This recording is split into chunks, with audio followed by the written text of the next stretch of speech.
Hello.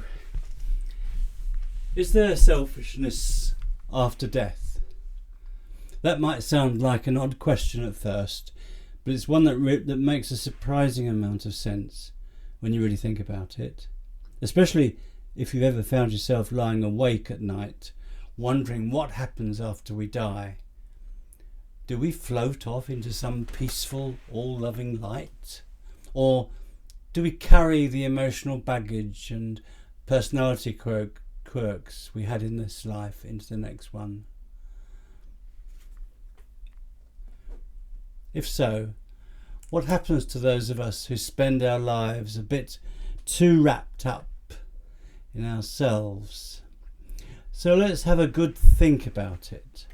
Not in a heavy, judgmental way, but in that thoughtful, late-night coffee kind of way. Because when you start digging into the idea of selfishness and what might happen to it after death, things get pretty interesting. Let's start with the basics. What do we even mean when we say someone is selfish? I mean, isn't everyone a little self-focused sometimes? We all have to take care of ourselves. Now, I think philosopher Richard Whately put it well when he said, "A man is called selfish not for pursuing his own good, but for neglecting his neighbour's." That gets right to the heart of it. It's when someone pushes others aside, uses people for their own gain, or just can't be bothered to care how their actions impact others. That's the kind of self-centeredness that raises eyebrows, not just in this life, but maybe in the next one too. But is selfishness really a choice? That's where things start getting murky. Let's be real. Not everyone gets dealt the same hand in life. Some people grow up in warm, loving relationships, ones that teach them empathy and responsibility. Others are shaped by trauma, neglect, or just plain bad luck. Can we blame someone for developing a selfish tendency if they never had a decent example of generosity or care to follow? It's a fair question, and social scientists have been connecting things together, things like poverty, trauma, and upbringing, with different actions that might look selfish on the surface. Sometimes what we think of as selfish is just someone trying to survive in a tough, rotten world. But here's where the conversation gets deeper. As we grow up, we start making choices. Well, sure, we're influenced by all those external factors, but we also begin to carve our own paths. We decide what kind of people we want to be. We choose how we respond to hardship, how we treat others, and what kind of values we make our own. And over time, all those choices add up to our character. Now that, I would suggest, brings us to something really interesting, that some spiritual traditions say that after we die, our character doesn't just disappear. We don't hit a cosmic reset button. We don't instantly become angels or demons. We stay ourselves, only more so. Now, take Emanuel Swedenborg, an 18th century spiritual philosopher. He believed that after death, our inner selves are gradually revealed. No more pretending possible. No more masks. If you were the type of person who spent your life carefully curating your image, saying the right things, acting the part, hiding your real motives, well, after death, he says, all that gets stripped away. What's left is who you really are underneath. And this isn't just about punishment.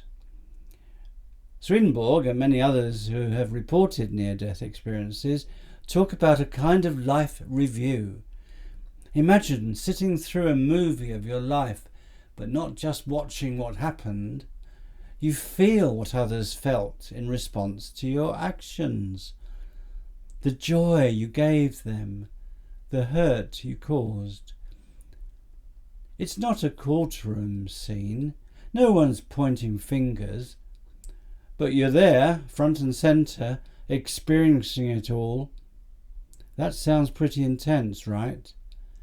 But maybe also fair, because if we really are responsible for who we become, then it does make sense that we'd have to face the truth of what we've done, with all the consequences, good and bad. So, what happens to someone who lived a deeply selfish life? No, not just the person who had bad days or made a few self-centered decisions, and who hasn't done that. No, I'm talking about someone whose core drive was always me first. Well, here's where different traditions offer some fascinating perspectives. Roman Catholics have the concept of purgatory, a place where souls are cleansed before they can move on. Chinese folk beliefs talk about Diyu, a realm of temporary suffering. This realm is meant to help spirits reflect and prepare for their inner lives in the next, what they call, incarnation.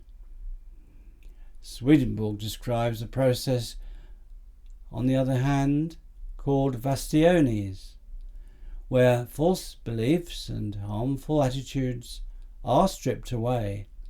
It's uncomfortable, sure, but it's also about growth. In all these views, the idea is the same. The afterlife isn't just a place you go to, it's a process you go through. And if selfishness is a big part of your character, then you might find yourself going through a tough phase where that does get addressed. It's not about eternal damnation. It's about transformation. Of course, and sadly, not everyone is open to change, even after death, even after going through such experiences. Some people do resist. They hold on to their justifications, their grudges, their sense of entitlement.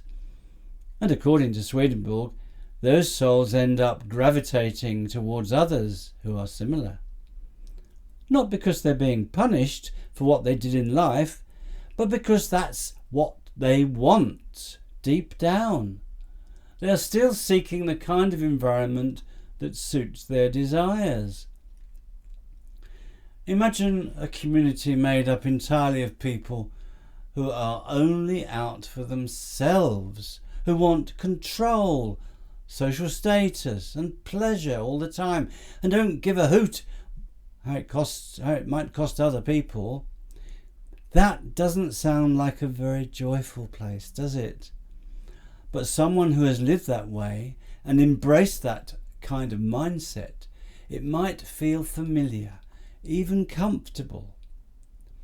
Swedenborg suggests that in such an environment, people experience as much happiness as they are capable of, which is to say, a kind of limited, illusion-based happiness, the thrill of getting your own way, the pleasure of dominating others, but not the deeper joy that comes from connection, from purpose, from love. Now, on the flip side, those who have lived with kindness, who've been fair, and who have had a desire to help others, they find themselves in communities that reflect those values. Again, not as a reward, but because like attracts like. Their happiness grows from being around others who care, who want to do good, and to be honest and respectful. The atmosphere is one of mutual goodwill. Now, in Swedenborg's view of the results of selfishness, it doesn't just shape how your life is on earth, but it shapes how your life is after death. It determines the kind of people you end up with, the kind of world you inhabit, and the kind of joy you're capable of experiencing. Heavy stuff, but here's a hopeful twist. Change is always possible. That's the good news.